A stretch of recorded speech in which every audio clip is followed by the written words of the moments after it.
Today I'd like to share with you one of my favourite objects in the collection. It's a Second World War blanket that was completely hand embroidered by Corporal Clifford Gatenby. Gatenby was taken prisoner in May 1940 on the island of Crete during the campaign with the German airborne offensive coming through and over 11,000 Allied prisoners taken as prisoners of war. He spent time in stalags or prisoner of war camps in Austria for about 18 months before being transferred to a Stalag 383 in Hohenfels in Germany, where he stayed for the remainder of the war.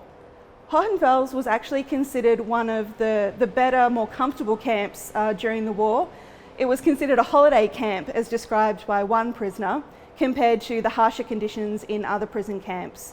They were able to receive regular Red Cross parcels, as well as being able to move around the camp and have gardens, markets, perform little theatre performances, and there was even an art exhibition of art and handicrafts.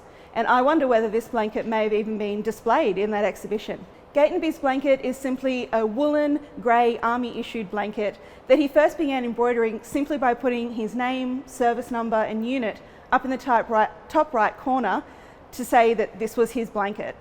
So the blanket basically tells Gatenby's story of his war service, but he begins by identifying his home life with symbols of Australia like the kangaroo, the emu, a kookaburra and a koala in each of the four corners. He then depicts scenes of his journey towards Austria. So he's got the pyramids at Giza, the passage coming into Bombay, and a few other places and locations that he saw along the way.